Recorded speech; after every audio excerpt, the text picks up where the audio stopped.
Puji Tuhan, selamat malam Bapak Saudara. Kita berjumpa kembali dalam online Discipleship Revival Total Ministry. Tema yang akan kita bahas bersama-sama pada malam hari ini yaitu tentang otoritas anak Allah temanya ya.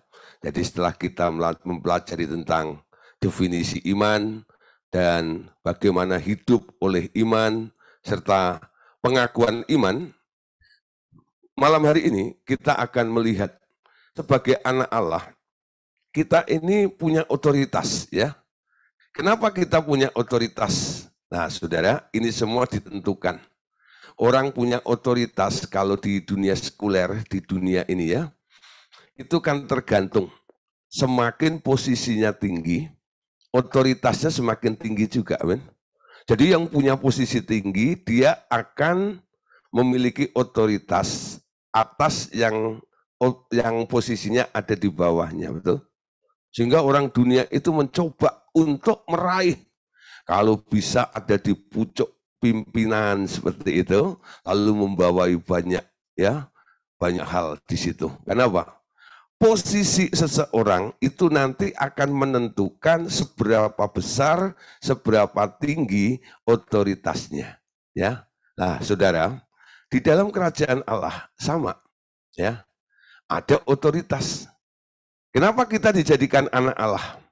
Ini merupakan cara untuk mengangkat setiap derajat daripada manusia ini. Kita tahu, dosa membuat manusia itu ambles, ya. Nangkep ya? Dosa membuat manusia itu ambles. Makanya disebut jatuh dalam dosa. Ambles, termasuk posisinya. Yang dulunya ketika sebelum berdosa ini, dia punya otoritas, sekarang otoritasnya hilang. Sekarang menjadi hamba dosa, pelaku dosa. Tuhan menebus manusia, lalu manusia yang percaya dan ditebusnya itu, langsung diberi posisi sebagai anak Allah. Salah satu tujuannya adalah, supaya ketika Anda menjadi anak Allah, Anda punya posisi. Anak Allah itu status posisi Anda. Amin. Jadi kalau Anda bilang, saya itu manusia.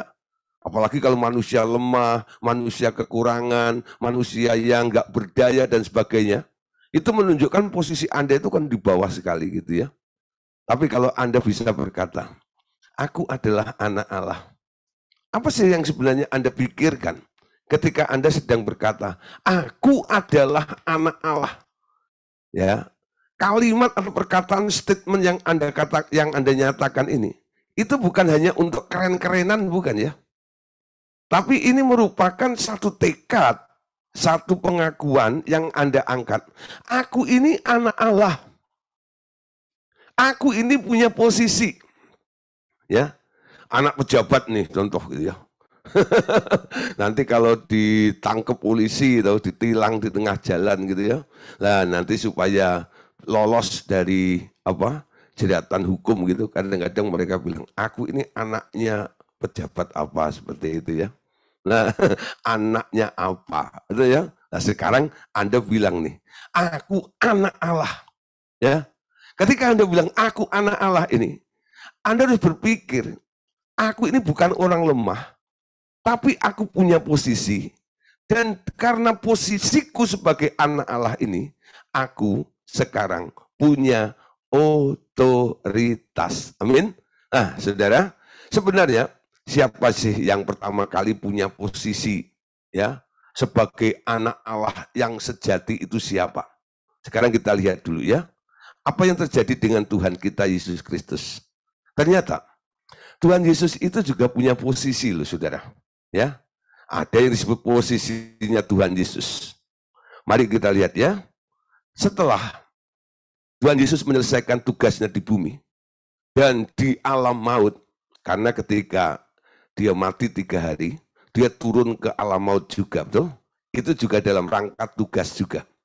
Lalu, ia diangkat naik ke surga dan duduk di sebelah kanan Allah Bapa dan diberi nama di atas segala nama. Perhatikan ya.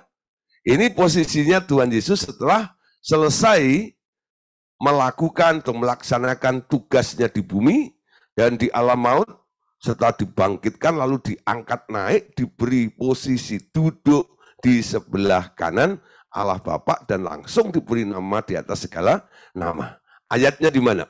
Efesus 1 ayat 15 dan sampai ayat yang ke-23. Kita baca sama-sama ya. Karena itu, setelah aku mendengar tentang imanmu dalam Tuhan Yesus dan tentang kasihmu terhadap semua orang kudus, aku pun tidak berhenti mengucap syukur karena kamu. Dan aku selalu mengingat kamu dalam doaku dan meminta kepada Allah, Tuhan kita, Yesus Kristus, yaitu Bapa yang mulia itu, supaya ia memberikan kepadamu roh, hikmat, dan wahyu untuk mengenal dia dengan benar. Dan supaya ia menjadikan mata hatimu terang, agar kamu mengerti pengharapan apakah yang terkandung dalam panggilannya, betapa kayanya kemuliaan bagian yang ditentukannya bagi orang-orang kudus, dan betapa hebat kuasanya bagi kita yang percaya, sesuai dengan kekuatan kuasanya yang dikerjakannya di dalam Kristus, dan membangkitkan dia dari antara orang mati dan mendudukkan dia di sebelah kanannya di surga.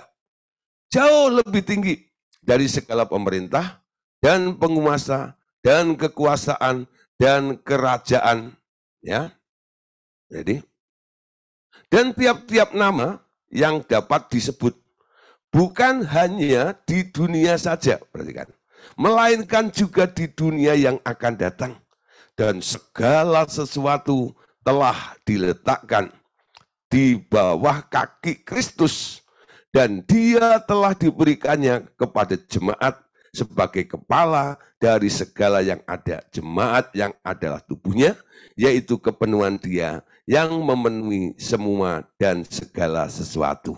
Saudara, kalau kita membaca ya, dari Efesus 1, 15-23 ini, yang pertama kita lihat, ini merupakan satu doa dari seorang rasul namanya Paulus. Ya, Paulus itu berkata ketika mendengar tentang pertumbuhan iman jemaat di Efesus ini, Paulus bilang, ya, aku berdoa, aku pun tidak berhenti mengucap syukur karena kamu. Saya pun sebagai hamba Tuhan, kalau melihat ada orang-orang yang ikut pelajaran dalam online discipleship seperti ini, lalu mereka mulai ya bersaksi atau telepon saya, Pak, puji Tuhan, setelah ikut pemuridan, setelah ikut online discipleship ini, iman saya kuat, iman saya dibangun dan luar biasa.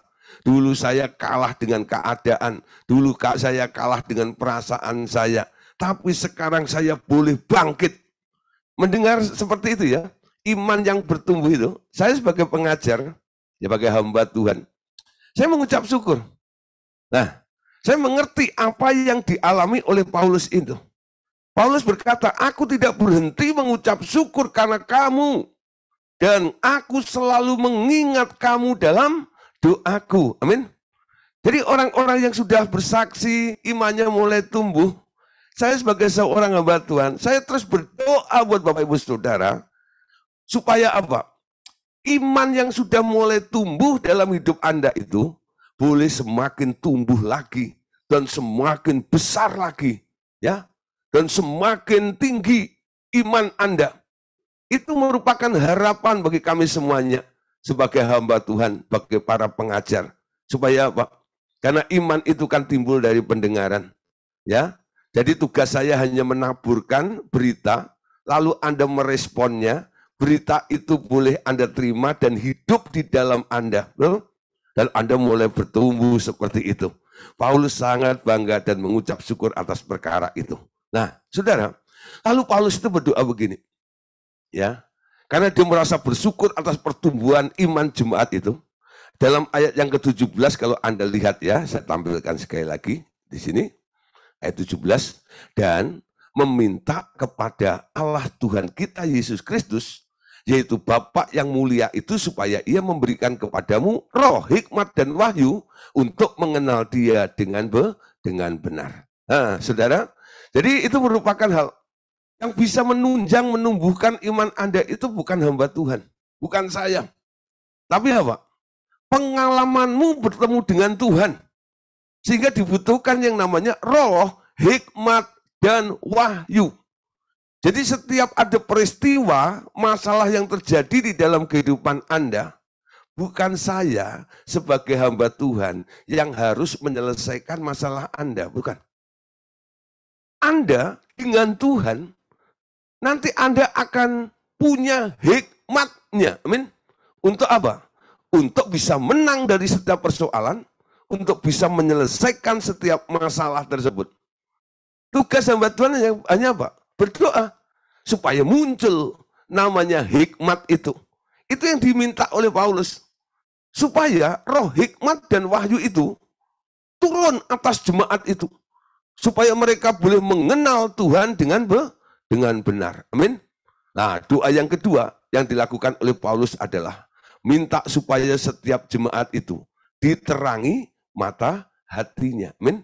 Orang kalau mata hatinya gelap, ya, tiap hari hanya bersungut-sungut, nggak bisa mengucap syukur, nggak mengerti tentang rencana Tuhan di dalam kehidupannya. Betul?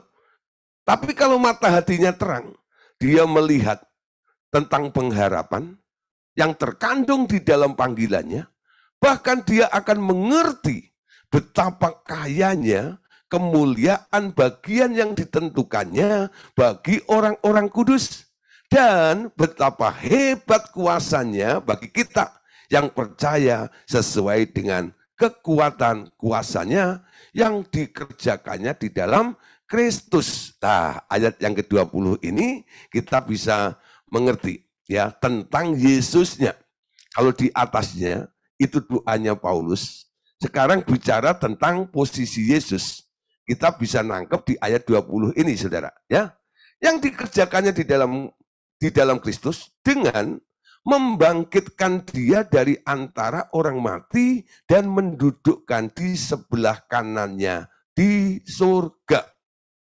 Jadi ketika Tuhan Yesus sudah menyelesaikan segala sesuatu di muka bumi ini, dia mati lalu dibangkitkan oleh Tuhan, oleh Allah Bapa. Setelah itu dikatrol oleh Bapaknya. Didudukkan di sebelah kanan Allah Bapa itu. Diberi posisi. Jadi posisi di sebelah kanan Allah Bapa itu bukan maunya Yesus sendiri, bukan. Itu adalah atas kehendak Bapaknya terhadap si anak ini.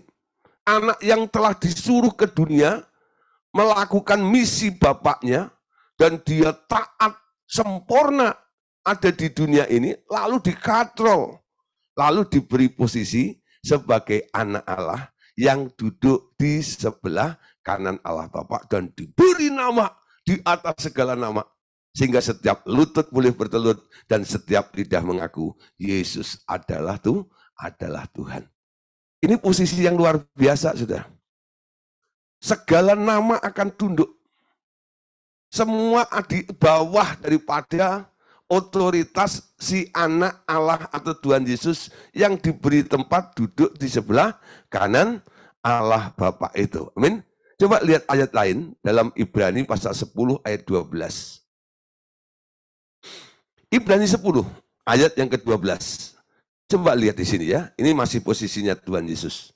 Tetapi ia, ya, Tuhan Yesus maksudnya, setelah mempersembahkan hanya satu korban saja karena dosa, ia duduk untuk selama-lamanya di sebelah kanan Allah. Dan sekarang ia hanya menantikan saatnya di mana musuh-musuhnya akan dijadikan tumpuan kakinya. Yesus duduk di sebelah kanan Allah Bapa, ya, sambil menanti semua musuh-musuhnya nanti harus ditaklukkan dan tunduk di bawah kakinya Tuhan Yesus. Oke, sekarang tentang posisi Tuhan Yesus tidak diragukan lagi ya. Jadi kalau saya bicara, ya, saya ngomong, memberitahu Bapak Ibu Saudara, bahwa Yesus duduk di sebelah kanan Allah Bapa, punya posisi, punya otoritas yang luar biasa. Anda nggak membantah. Anda setuju, betul? Anda pasti setuju. Iya, betul. Yesus memang duduk di sebelah kanan Allah Bapa. Dia punya posisi itu. Dia punya otoritas itu. Sekarang bagaimana dengan kita? Ya. Nah, Posisi sebagai anak Allah yang diangkat ketika kita percaya kepada Tuhan Yesus itu bagaimana? Nah, sekarang perhatikan di sini, ya. Nah, Efesus 2 ayat 4 sampai ayat yang ke-6. Ya, kita lihat. Tetapi Allah yang kaya dengan rahmat oleh karena kasih-Nya yang besar yang telah dilimpahkannya kepada kita, telah menghidupkan kita bersama-sama dengan Kristus. Sekalipun kita telah mati oleh kesalahan-kesalahan kita, oleh kasih karunia, kamu diselamatkan. Dan di dalam Kristus Yesus, Ia telah membangkitkan kita juga dan memberikan tempat bersama-sama dengan Dia di surga. Supaya pada masa yang akan datang, perhatikan ya, Ia menunjukkan kepada kita kekayaan kasih karunia yang melimpah-limpah sesuai dengan kebaikannya terhadap kita dalam Kristus Yesus. Ya. Nah, jadi kalau Tuhan Yesus didudukkan di sebelah kanan oleh Allah Bapa. Sekarang lihat saudara, oleh karena rahmat dan kasih-Nya yang besar, yang telah dilimpahkannya kepada kita. Sekarang, kita dulu yang mati di dalam dosa itu telah dihidupkan kembali bersama-sama dengan Kristus. Betul? Kita dulu mati karena kesalahan-kesalahan kita. Tapi oleh kasih karunia, Anda dan saya sekarang diselamatkan. Ketika Anda diselamatkan, Anda dihisapkan kepada Kristus, betul? Ayat 6 dikatakan, dan di dalam Kristus Yesus, Ia telah membangkitkan kita juga. Ya, Ia di sini Allah Bapa, saudara ya. Di dalam Yesus Kristus, Allah Bapa telah membangkitkan kita juga dan memberikan tempat bersama-sama dengan Yesus di surga. Ya, berarti kan ya, luar biasa di sini. Jadi Bapak sendiri membangkitkan kita supaya kita boleh duduk bersama-sama dengan Yesus yang telah duduk bersama dengan Bapaknya di surga sana. Tempat yang sama, artinya fasilitasnya juga sama juga, amin. Kalau Yesus diberi otoritas ketika dia duduk sebagai anak Allah, duduk di sebelah kanan Allah Bapa. Sekarang kita yang telah menerima kasih karunia dan boleh duduk di tempat yang sama itu, kita sekarang juga punya posisi sebagai anak Allah dan kita juga punya otoritas. Amin. Nah, saudara, tapi perhatikan dulu, saudara. Kenapa harus didudukkan di sebelah kanan Allah Bapa dan dijadikan anak Allah, ahli waris kerajaan surga? Pertama, saudara, ya, Allah mengangkat kita, mengubah keadaan kita, supaya kita tidak menjadi terdakwa lagi. Ya, kita ini bukan terdakwa lagi. Ya, sejak kita mengakui penebusan oleh darah Tuhan Yesus, dosa kita dihapuskan olehnya, dan kita dipindahkan dari posisi orang terdakwa menjadi anak Allah yang beroleh kasih karunia. Amin. Nah, dasar kita untuk menghampiri tahtanya sekarang bukan dengan ketakutan, tetapi dengan kasih antara anak dengan bapaknya. Atau antara saudara Yesus dengan kakak tertua. Atau antara murid dengan gurunya dan kepada Roh Kudus sebagai anak kepada atau dan ibunya. Saudara ya. Di sini lihat, saudara. Jadi Tuhan mengubah keadaan kita supaya kita tidak lagi menjadi terdakwa. Orang kalau menempatkan diri atau posisinya, kondisinya tetap menjadi terdakwa, ketika datang kepada Tuhan, dia selalu akan merasa dirinya itu tak layak, betul? Siapa di sini yang masih kalau berdoa menghadap Tuhan gitu ya, Bapa kami yang ada di surga, gitu ya. Gitu. Kayaknya nggak merasa nggak layak gitu loh. Gitu. Ada nggak? Ada nggak yang masih seperti itu? Memang kita ya mungkin belum bisa 100% terhindar dari dosa. Tapi kita tahu ya, firman Tuhan katakan, Allah itu setia dan adil. Barang siapa mengaku, dosanya diampuni dan dihapus kesalahan-kesalahannya. Amin. Itu kasih karunia Allah dalam kehidupan kita. Kalau sudah diampuni oleh Allah, dosamu sudah dinyatakan tidak ada lagi, kesalahanmu juga dianggap sudah nggak ada lagi. Nah, disinilah kita bisa datang kepada Tuhan dengan perasaan tidak tertuduh lagi. Amin. Yang menuduh Anda siapa? Yang pertama pasti si iblis sebagai si pendakwah, betul? Emang kamu siapa? Kamu nggak layak, ya. Yang kedua adalah diri Anda sendiri, betul? Anda merasa nggak layak ini dan itu. Nah, saudara, orang percaya yang telah mengalami kasih karunia Tuhan, dia bukan hidup karena keadaannya, tapi dia hidup apa kata Tuhan, betul? Ketika Tuhan bilang, dosamu sudah aku ampuni, artinya apa? Anda clear, Anda bersih di hadapan Tuhan. Nah, disinilah Anda bisa berkata, Bapak kami yang ada di surga. Dengan Anda berkata, Bapak kami yang ada di surga, Anda menempatkan diri sebagai anak, dan Anda sedang berhadapan dengan Bapakmu, betul? Nah, kalau anak ini, ya kalau Anda punya anak ya contoh, anak Anda sedang habis melakukan kesalahan, lalu dia datang ketemu dengan Anda, pasti dia nggak berani, gitu, ngomong lantang dengan Anda gitu ya, pasti ada sesuatu kayak takut-takut seperti itu. Nah si bapak ini mulai curiga nih, kenapa sih anak ini? Ada apa ya kira-kira? Ketika dikorek ternyata dia baru saja melakukan kesalahan. Pantas tadi ya. Dia merasa terdakwa. Ya. Nah, tapi jangan sampai perasaan itu terus berlarut-larut dalam kehidupan Anda. Datang kepada Tuhan harus dengan keadaan Anda sudah diampuni. Anda punya hubungan antara anak dengan bapak. Kalau Anda berbicara dengan Tuhan Yesus, itu seperti saudara ya, dengan saudara tua. Yesus itu kan big brother ya, saudara tua Anda. Nanti kalau Anda sedang curhat dengan Roh Kudus, itu ibaratnya seperti anak dengan maminya, itu ya. Anda boleh ngobrol curhat banyak dengan dia. Nah, saudara, perhatikan bahwa Tuhan telah menebus kita semuanya, ya.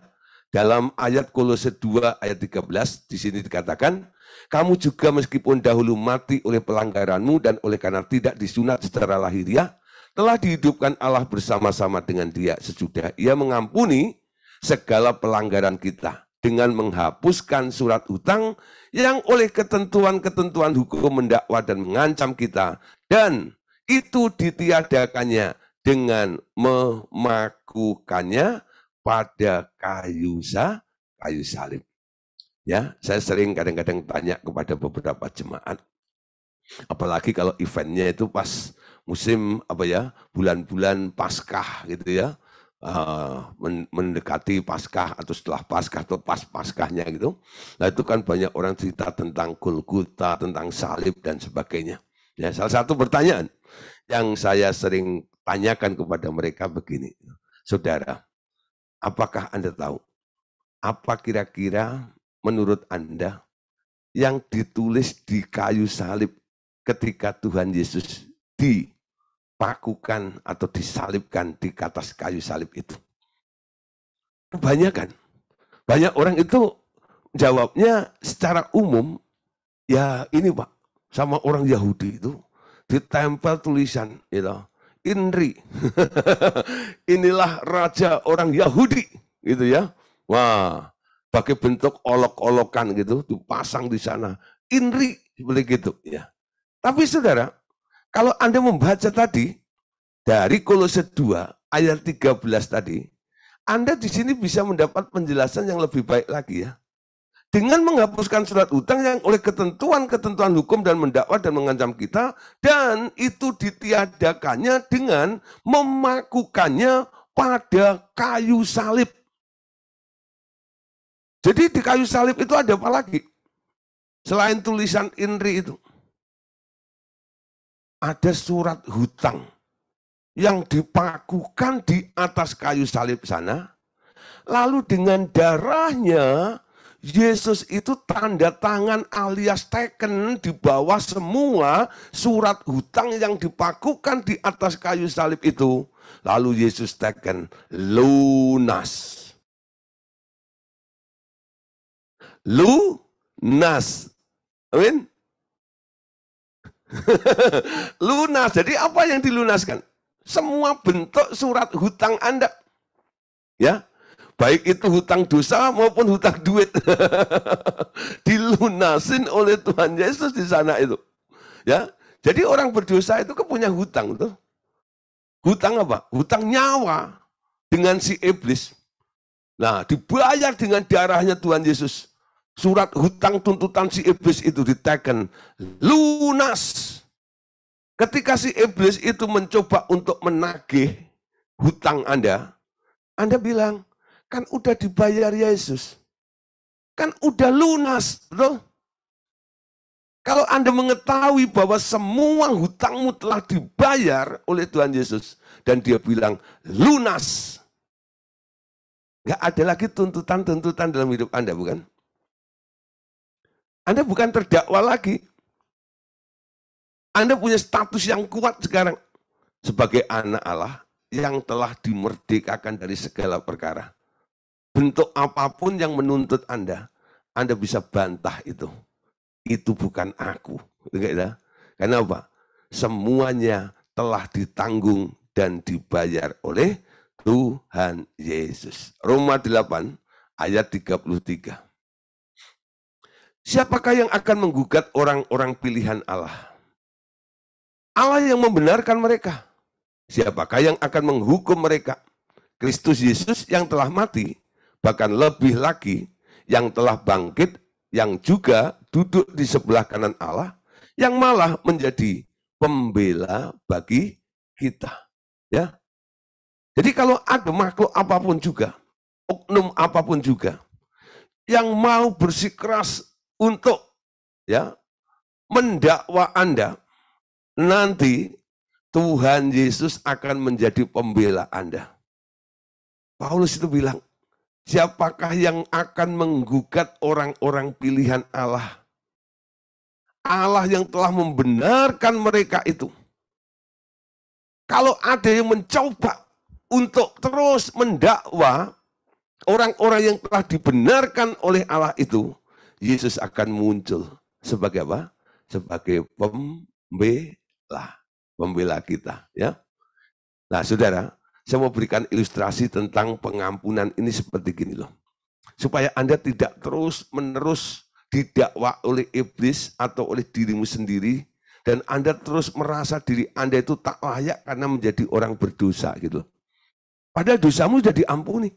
Kesalahanmu sudah dihapus oleh Tuhan. Tapi Anda terus berkecamuk di situ.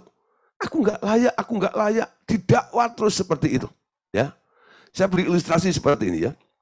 Satu hari, ya, saya sebutlah si Polan ya.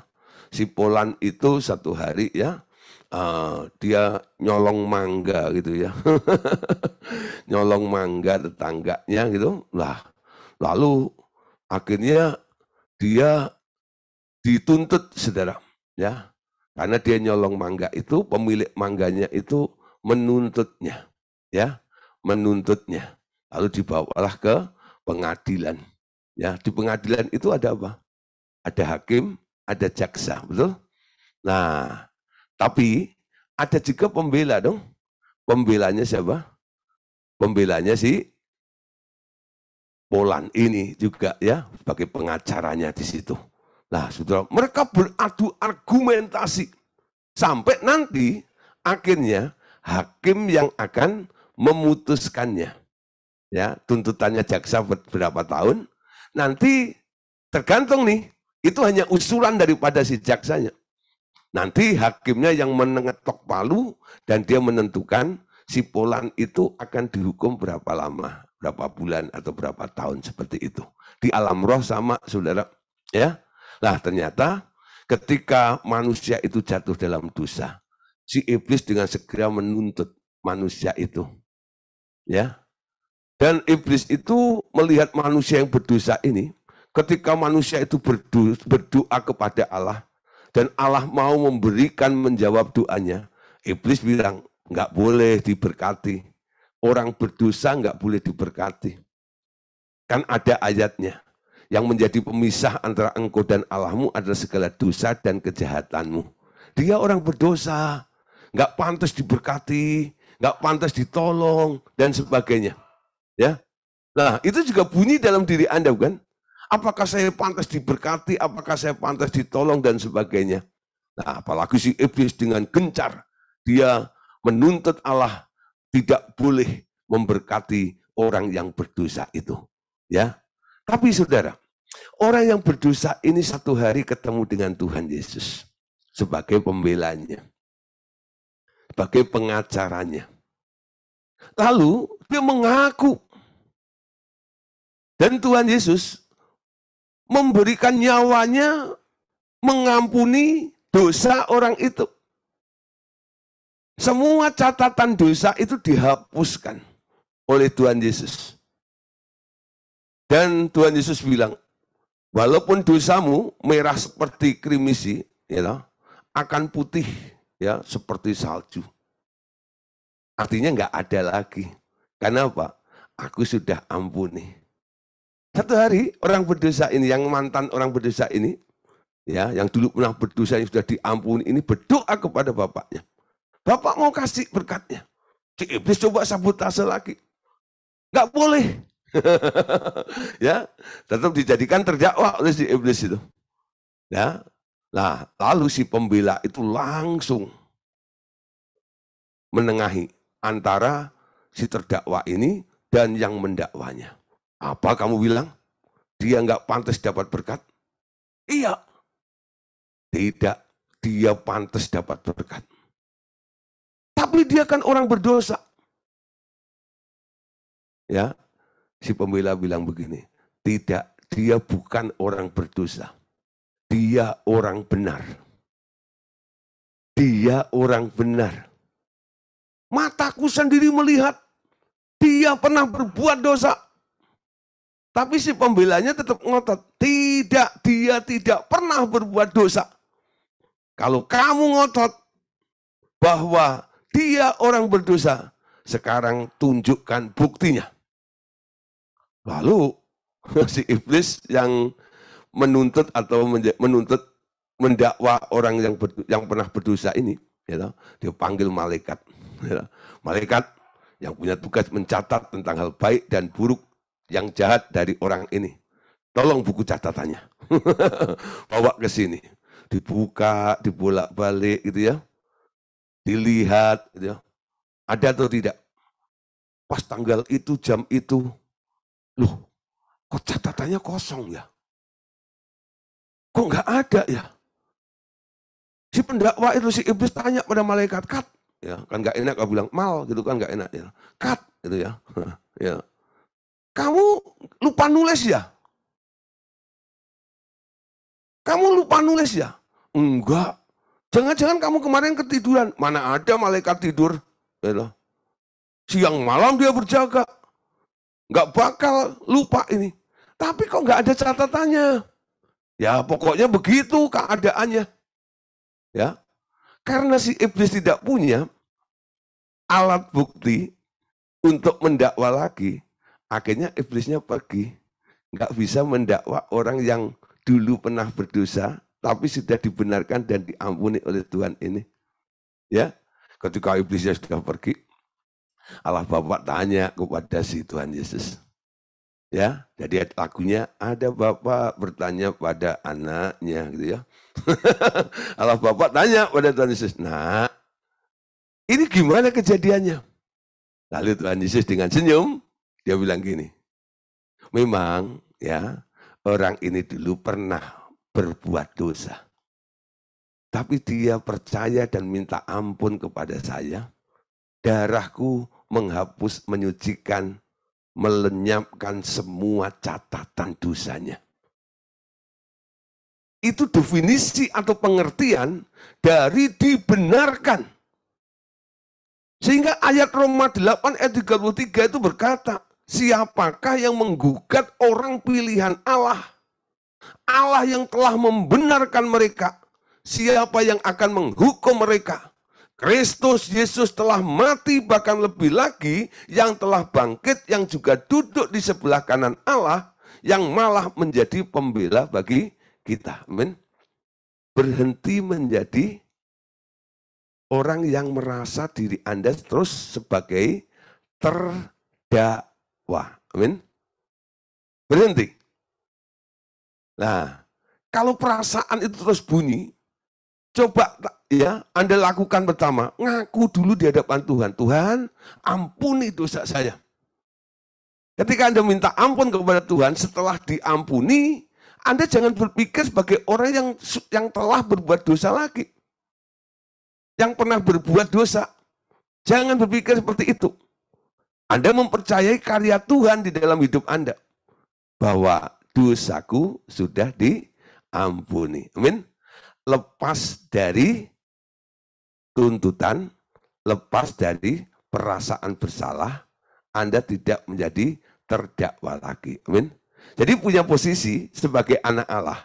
Nggak boleh punya rasa bersalah. Hubungan antara anak dan bapak itu harus benar-benar baik. Gitu loh. Ya. Nah, saudara, perhatikan di sini lagi. Ya.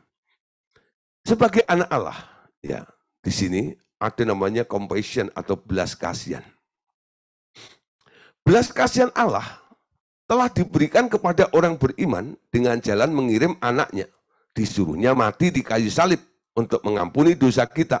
Dan sekaligus mendudukkan kita di sampingnya, yaitu tempat tertinggi yang dapat diberikan kepada kita. Sekarang, bukan lagi persoalan apakah Allah mau memberi belas kasihannya untuk mengeluarkan orang beriman dari kesulitannya, tetapi apakah ada iman untuk memperoleh pertolongan itu, ya. Nah, sekarang sebagai orang percaya ketika Anda berdoa, Anda bukan lagi memohon-mohon Tuhan, kiranya turunlah belas kasihanmu. Bukan itu lagi, ya. Yang dipersoalkan sekarang, apakah orang yang datang kepada Tuhan itu punya iman untuk ditolong atau tidak? Bukan masalah perlu mendapat belas kasihan atau tidak, bukan. Tapi persoalannya orang ini sekarang punya iman untuk ditolong atau tidak, betul? Tuhan pasti mengasihi. Tuhan penuh dengan belas kasihan, amin. Tapi yang menggerakkan belas kasihan dan pertolongan Allah itu adalah imanmu. Amin. Ibrani pasal 8 ayat 10 sampai ayat yang ke-12. Maka inilah perjanjian yang kuadakan dengan kaum Israel. Sesudah waktu itu, demikianlah firman Tuhan. Aku akan menaruh hukumku dalam akal budi mereka dan menuliskannya dalam hati mereka. Maka aku akan menjadi Allah mereka dan mereka akan menjadi umatku. Dan mereka tidak akan lagi mengajar sesama warganya atau sesama saudaranya dengan mengatakan, kenalah Tuhan, sebab mereka semua besar kecil akan mengenal aku. Sebab aku menaruh belas kasihan terhadap kesalahan mereka dan tidak lagi mengingat dosa-dosa mereka. Amin. Jadi ketika Allah menebus kita, Dia telah menaruh belas kasihannya kepada kita dan tidak mengingat-ingat dosa kita lagi. 1 Petrus pasal 2 ayat 10. Kamu yang dahulu bukan umat Allah, tetapi yang sekarang telah menjadi umatnya. Yang dahulu tidak dikasihani, tetapi yang sekarang telah beroleh belas kasihan. Garis bawahi ya kata ini, sekarang telah beroleh belas kasihan.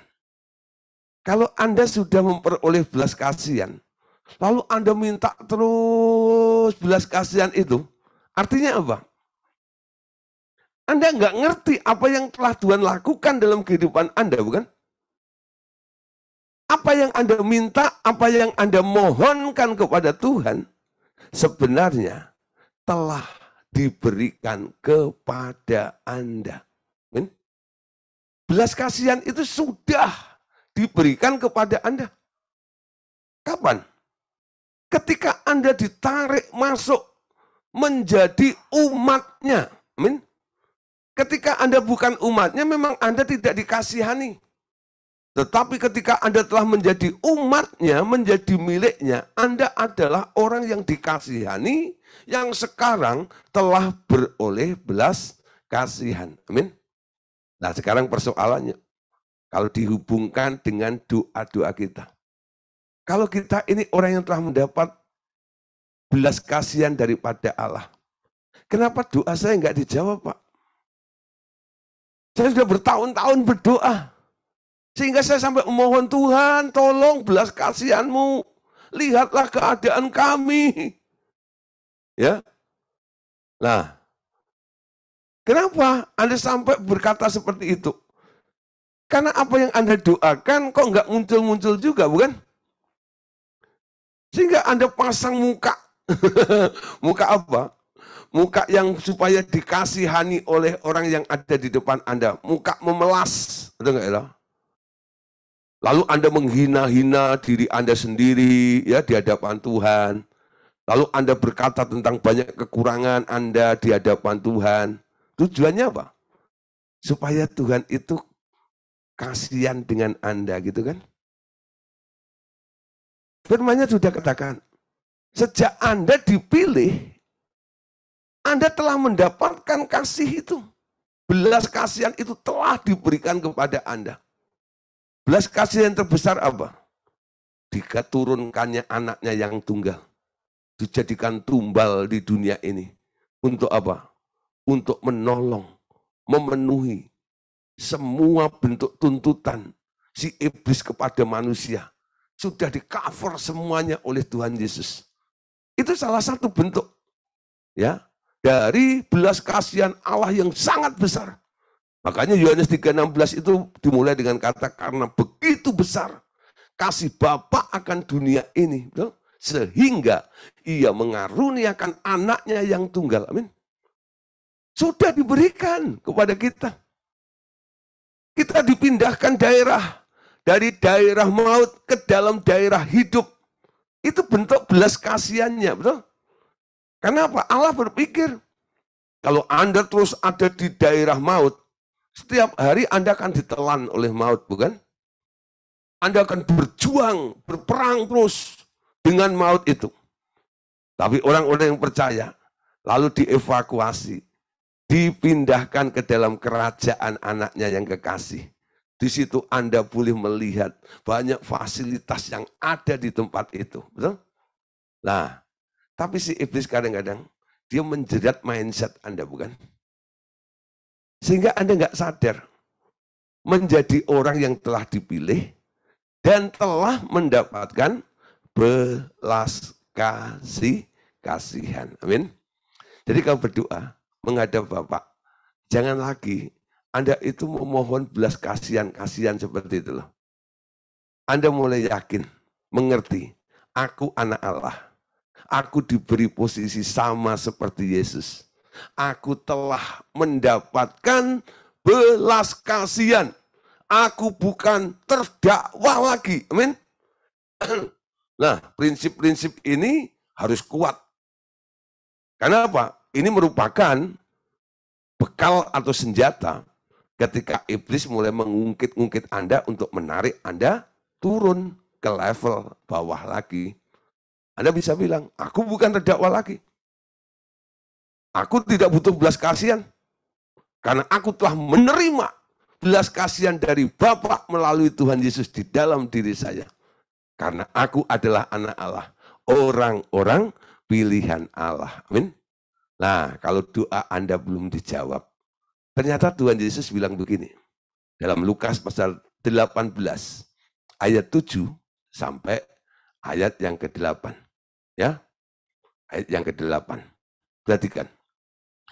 Tidakkah Allah membenarkan orang-orang pilihannya yang siang malam berseru kepadanya? Ya, ini bagian A dari ayat 7.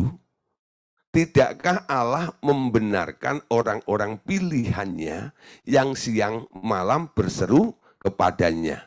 Jadi ini pembenahan status namanya. Mereka yang berseru kepada dia ini, ya, siang malam berseru kepada dia ini, Tuhan membenarkan orang itu. Dan adakah ia mengulur-ulur waktu sebelum menolong mereka? Ya, kadang-kadang orang pakai ayat ini lalu berpikir, tuh, waktu Tuhan itu bisa mulur. Ya, tapi saudara, sebenarnya Allah nggak pernah mengulur-ulur waktu, betul? Untuk menolong orang yang berseru siang malam dan yang telah dibenarkan ini. Tapi kuncinya di ayat yang ke-8. Aku berkata kepadamu, ia akan segera membenarkan mereka. Tetapi, jika anak manusia itu datang, apakah ia mendapati iman di bumi? Amin. Surga itu memperhatikan. Siapa itu yang sedang berseru-seru terus itu? Oh, Bu Eva. Ya. Siang malam bertalu-talu gitu ya. Berseru memanggil namanya, ya. Berdoa, ya, berseru dan sebagainya. Siang dan malam dia berseru. Tapi, ya, perhatikan di sini, Tuhan akan segera membenarkan mereka. Namun, jawaban daripada doa itu tergantung. Ketika Tuhan datang menjumpai orang itu, yang dicari oleh Tuhan apa? Bukan wajah atau mimik yang memelas minta dibelas kasihani, bukan. Yang dicari apa? Apakah orang yang berseru-seru itu punya iman atau tidak? Apakah ia mendapati iman di bumi? Amin. Kalau nggak punya iman, dia nggak layak untuk ditolong. Jadi kalau Anda melihat ada orang-orang yang masih ada dalam kondisi seperti itu, apa yang harus kita lakukan? Yang kita lakukan pertama adalah bangkitkan iman di dalam diri orang itu. Memang iman daripada hamba Tuhan itu bisa menolong seseorang yang didoakan. Betul? Tapi itu nggak permanen, saudara. Karena anugerah itu ada tahapan progresnya, betul? Ya, by grace, ya, terus dari anugerah itu bisa bertambah ke anugerah berikutnya, betul? Jadi pertolongan Tuhan itu kalau tidak dialami dengan dasar orang itu sendiri, dan orang itu sudah lepas dari kontrol, covering daripada si hamba Tuhan yang menolongnya dia tadi, dengan imannya itu, dia bisa ambruk lagi. Ada orang lumpuh ya, yang nggak punya iman sama sekali, karena udah pasrah. Mau apa lagi? Jalan nggak bisa, betul nggak ya? Tapi teman-temannya kasihan. Digotong dia, sampai ketemu dengan Tuhan Yesus. Ketika didapati orang begitu banyak, dan Yesusnya ada di dalam rumah, gimana bisa nerobos orang seperti itu? 4 orang sahabatnya itu nggak kurang akal. Ya, dia manjat gentengnya, dia buka genteng itu, lalu orang sakit itu, si lumpuh itu diturunkan dari atas, betul ya? Sampai tepat di depannya Tuhan Yesus, di hadapan Tuhan Yesus. Ketika melihat pemandangan seperti itu, apa komentarnya Tuhan Yesus? Tuhan Yesus bilang ini, melihat iman mereka itu, gitu ya, maka Yesus tergerak menyembuhkan orang itu. Mujizat terjadi. Si lumpuh itu nggak punya iman sama sekali. Tapi dia digotong oleh seorang mentor, sahabatnya, untuk ketemu dengan sang penyembuh itu, dan dia mengalami kesembuhan saat itu. Yang punya iman siapa? Orang lain bukan? Bisa, saudara. Hal itu bisa terjadi ya. Nah, banyak orang kadang-kadang maunya seperti ini terus. Sebenarnya Anda sedang menempatkan diri sebagai orang yang lumpuh. Ya nanti deh, nunggu ketemu Pak Gideon. Biar ditengking nanti. Didoain sama Pak Gideon. Ya. Nah, nah, sebenarnya kalau Anda datang ke bengkel, ya, saya sih bukan nggak mau doain Anda. Saya tetap doain, ya. Tapi sebelum saya doain, saya coba ajak ngobrol Anda. Saya bangkitkan iman Anda, betul? Kalau saya ajak ngomong, imanmu sudah melonjak, bangkit. Di situ saya nggak perlu take over. Saya nggak perlu ambil tindakan untuk mendoakan Anda. Kalau toh doanya doa bersyukur aja kepada Tuhan. Kenapa? Anda sudah punya modalnya untuk dilawat oleh Tuhan. Apa itu? Imanmu, betul? Tapi kalau orang yang di konseling itu nggak punya iman sama sekali, ya terpaksa lah. Harus kami bantu dulu ya, pakai iman saya. Supaya ketika saya, orang itu datang bersama kepada Tuhan, Tuhan melihat dari dua orang itu ada yang punya iman, bukan? Iman siapa? Iman si hamba Tuhan itu. Nangkep saudara? Ya, ngerti ya maksud saya? Aku berkata kepadamu, kata Tuhan Yesus, Ia akan menolong mereka. Ya, Ia akan segera membenarkan mereka. Akan tetapi jika anak manusia itu datang, apakah ia mendapati iman di bumi itu? Kuncinya di sini ini. Nah, Anda mau ditumbuhkan iman Anda, atau Anda harus terus mau bergantung kepada iman orang lain? Itu pilihan ya. Itu pilihan. Tapi karena Anda ketemu dengan seorang pengajar di RTM ini, saya mencoba untuk mendidik, mengajar Bapak Ibu Saudara. Kalau Anda kolokan, saya coba pakai cambuk dulu. Ya. Kalau saya bisa, kenapa kamu nggak bisa? Kalau doa saya dijawab oleh Tuhan, kenapa kamu nggak dijawab oleh Tuhan? Apa bedanya saya dengan kamu? Nggak ada bedanya, bukan? Saya punya iman, kamu nggak punya iman. Mau ditumbuhkan imannya? Ajak ngobrol. Saya bangkitkan. Saya beri kesaksian. Betul ya? Supaya apa? Supaya dia punya iman. Supaya dia punya iman. Ketika Anda bergaul dengan orang-orang yang punya iman, Anda akan ketularan punya iman, tuh. Tapi kalau Anda bergaul dengan si kuman, si kurang iman maksudnya, gitu. Ya, si kuman, si kurang iman, Anda juga akan terkontaminasi juga. Anda juga jadi orang yang kurang iman. Kenapa? Orang yang kurang iman itu kan omongannya nervous terus, ya. Mana mungkin, mana bisa, ya, tidak akan terjadi, ya, itu pasti mustahil, dan sebagainya. Tapi kalau Anda bergaul dengan orang beriman, Anda melihat hidup orang beriman itu, Anda mendengar kesaksian perkataan orang beriman itu, imanmu bangkit, amin. Imanmu bangkit.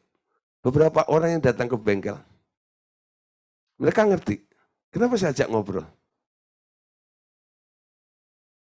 Membenahi, menata kembali mindsetnya, betul?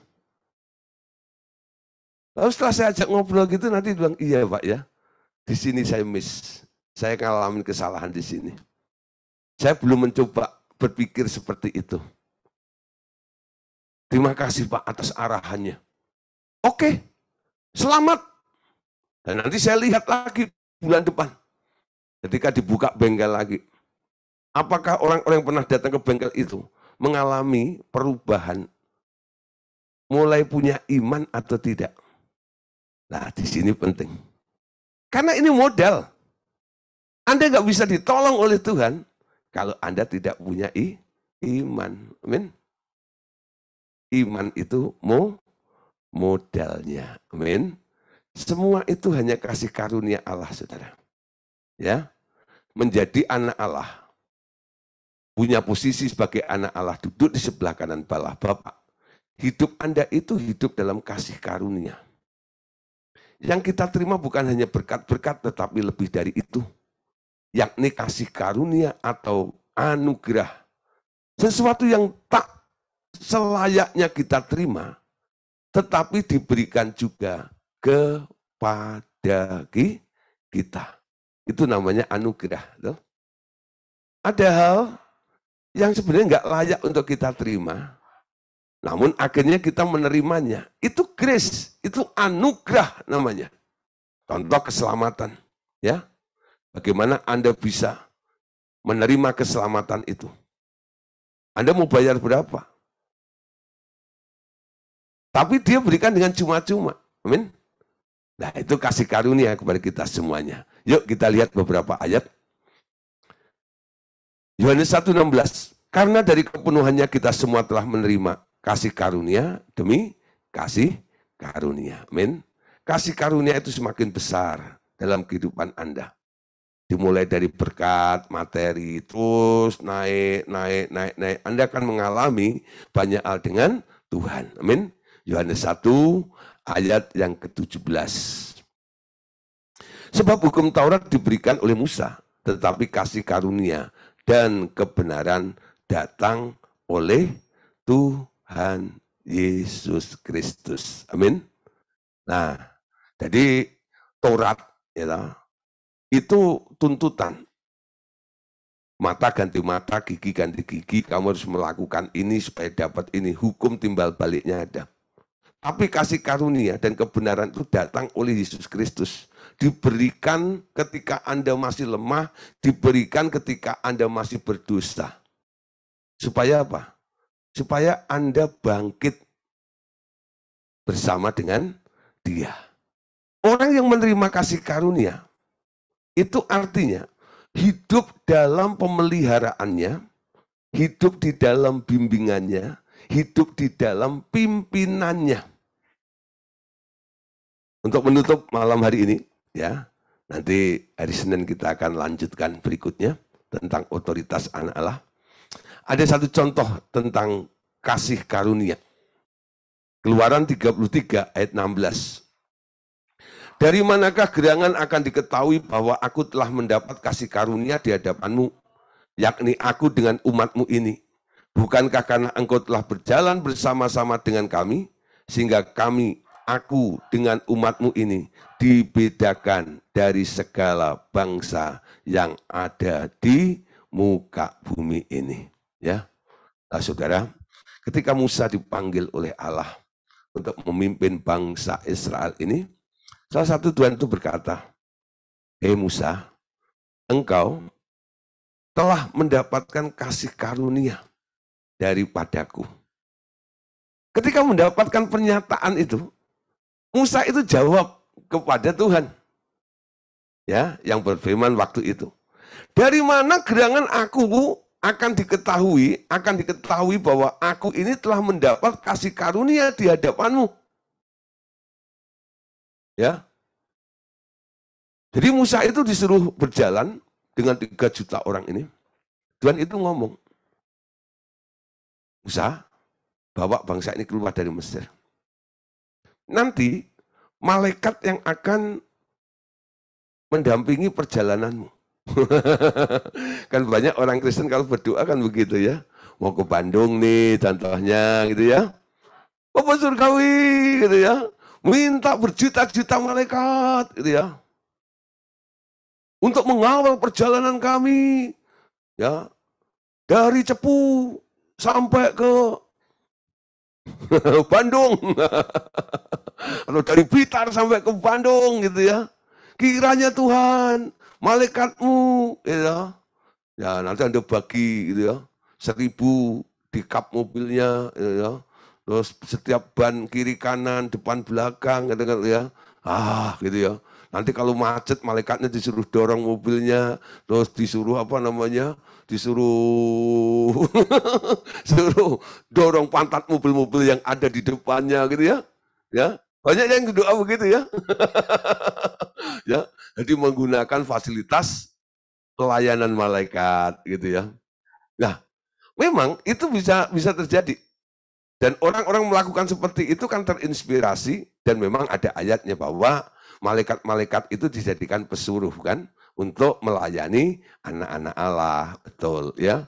Memang awalnya Tuhan itu untuk membimbing, menuntun, mengayomi, melindungi bangsa Israel itu akan dikerahkan malaikat yang akan hadir bersama mereka dalam perjalanan itu.